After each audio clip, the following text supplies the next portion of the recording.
Cordial saludo, maestro Ley Martín. Un agradecimiento especial para nuestros colaboradores, don Luis Enrique Ríos en Barranquilla y don Ricardo Bedoya en Bogotá.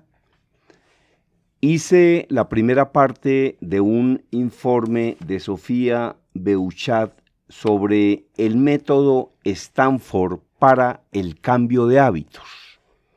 La primera parte de este método fue enseñada en el informe de ayer y básicamente son 3 pasos propuestos por el doctor Fogg, el científico Fogg, el investigador Fogg.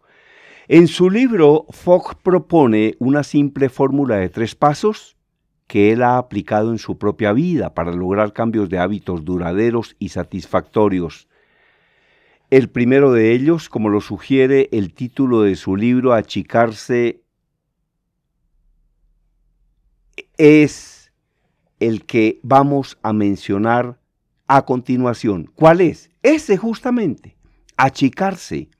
Esto significa que, por ejemplo, si nuestro anhelo es caminar a diario, debemos hacerlo por 10 minutos y no aspirar a cumplir con la usual recomendación de media hora, que puede ser más difícil de lograr. Es decir, achica la meta sin que le importe. Y lo más importante es que cuando logra esa meta de 10 minutos o de 5, se felicita efusivamente. Y no se trata de ser conformista, se trata de que el cerebro asocia esta forma de caminar, aun cuando sea 10 minutos, con algo positivo, y eso es lo que va afianzando los hábitos, ir poco a poco. La idea es escalar el hábito hacia abajo, hasta que sea súper pequeño. En el caso de, por ejemplo, comenzar a leer más libros, eso puede ser leer solo un par de párrafos al día. Si es meditar, puede significar solamente 3 respiraciones profundas. La idea es que sea tan simple que no haya excusa para no hacer lo que uno se propuso. Puedes estar de afán o enfermo y aún así hacerlo. El doctor Fogg precisa que su método no se basa en ir siempre avanzando, por ejemplo, aumentando la cantidad de kilómetros diarios caminados. Esto, advierte, puede terminar por aplastar uno de los pilares fundamentales del cambio conductual, que es la motivación. La motivación.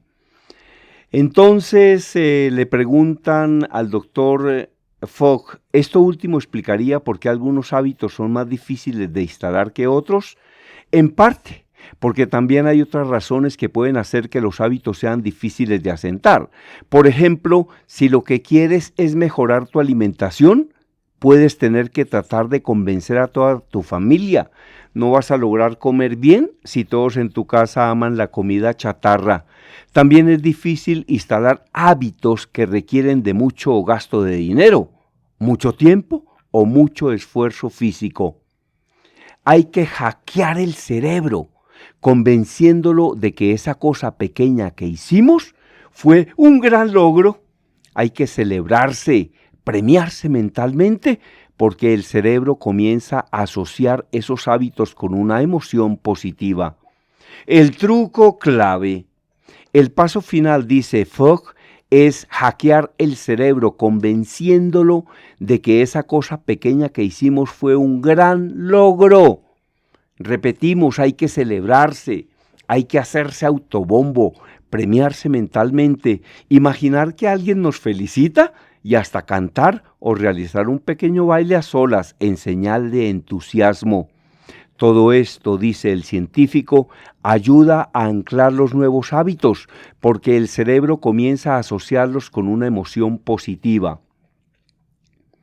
Para describirla usa la palabra shine, brillo, porque las personas que tienden a tener diálogos internos positivos sienten eso, que brillan y efectivamente se sienten mucho mejor con ellas mismas. La idea es que la repetición de los hábitos es lo que logra instalarlos. La idea de que la repetición de los hábitos es lo que logra instalarlos es un mito. La idea de que la repetición y repetición y repetición de los hábitos es lo que logra instaurarlos en el ser humano es un mito, dice el científico. Lo que de verdad hace que sigamos teniendo conductas son las emociones positivas con las que las asociamos. Por eso, autocelebrarse es una técnica que crea conductas, apunta el científico.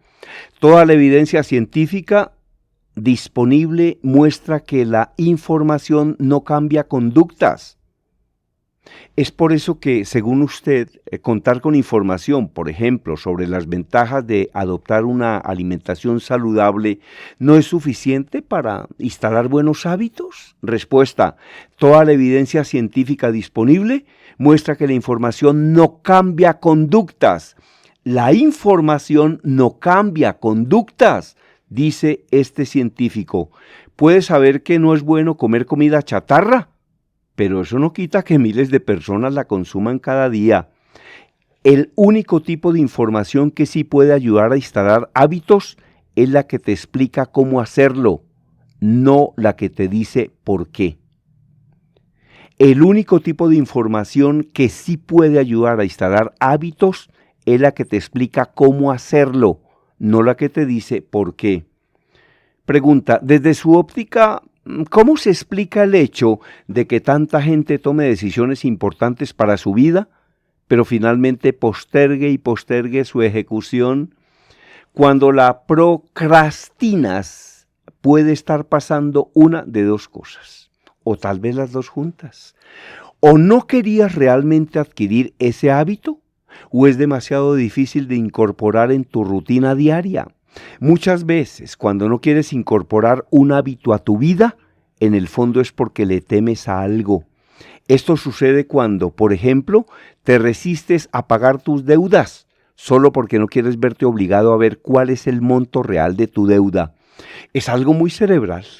Desde mi punto de vista, la única manera de salir del ciclo negativo de la procrastinación es justamente escalar hacia abajo, ir a lo pequeño, hacer que comenzar sea fácil, pero hay que empezar.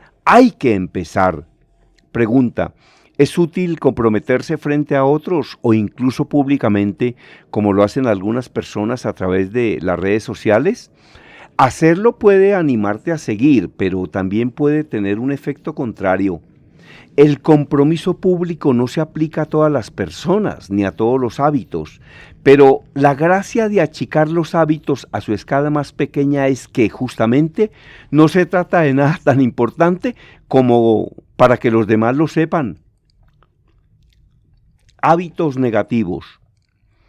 ¿Y qué pasa cuando el objetivo no es tanto incorporar buenas costumbres en nuestra rutina, sino desinstalar hábitos negativos como, por ejemplo, dejar de fumar?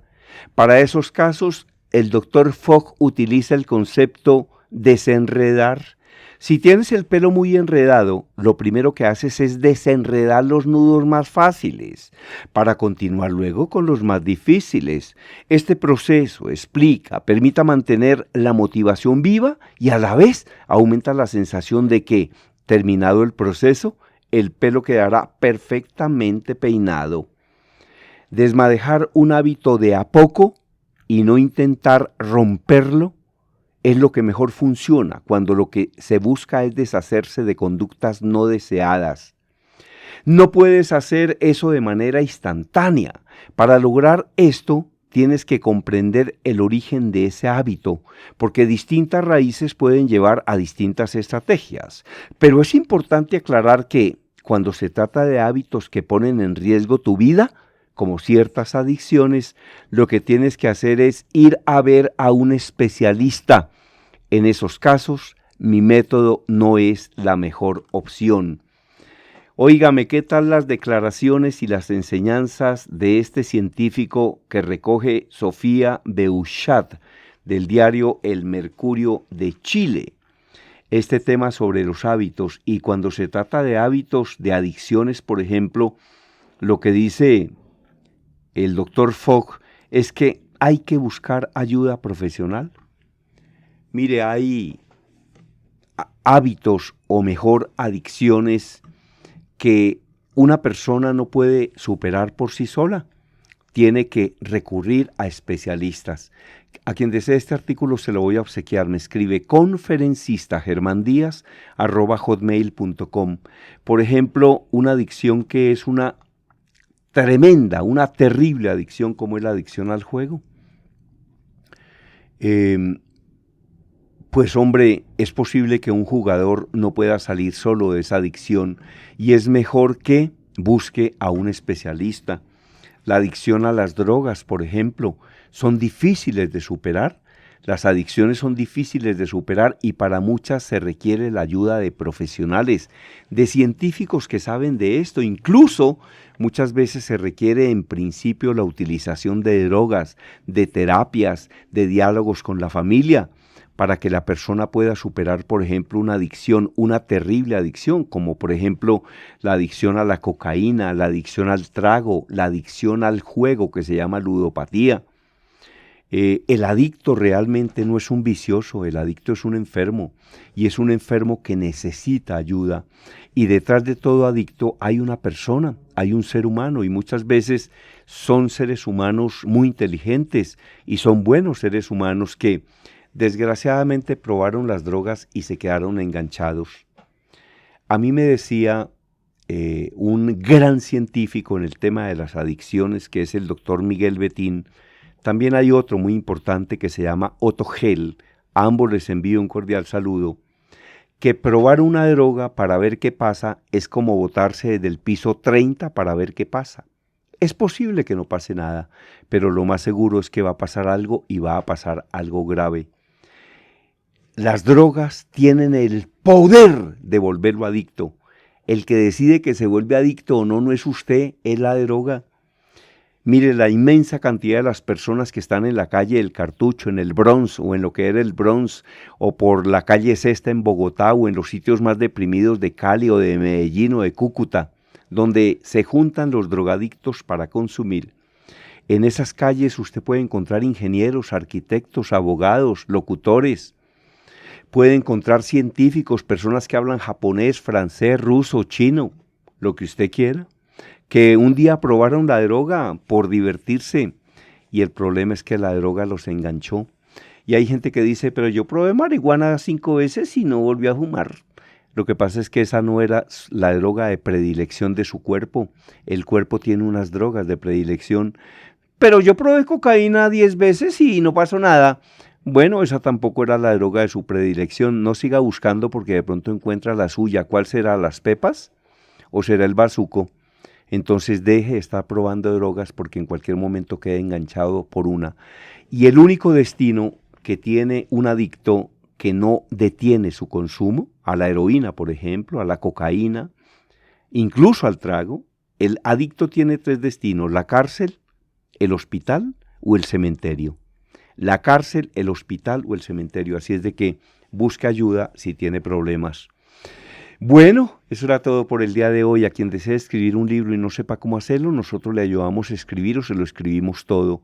A quien desee mis audiolibros que tienen 8 o 9 horas de información, me cuenta y le digo cómo hace para adquirirlos. A quien desee mis libros, consigue 17 en Amazon. Y a quien tenga escritos, si quiere que alguien se los grabe, yo mismo se los puedo grabar con mucho gusto. Me dice en qué consisten sus escritos y yo se los grabo para que los venda como audiolibros o como podcast y le digo cuánto le cuesta eso. Eso era todo por el día de hoy, maestro Ley Martín. Mi correo electrónico conferencistagermandíaz@hotmail.com, WhatsApp 322-218-7567. Yo, como todos los seres humanos, estamos vivos gracias a Dios. Por eso he decidido cambiar mi despedida. Desde Bogotá, la información la presentó, gracias a Dios, Germán Díaz Sosa.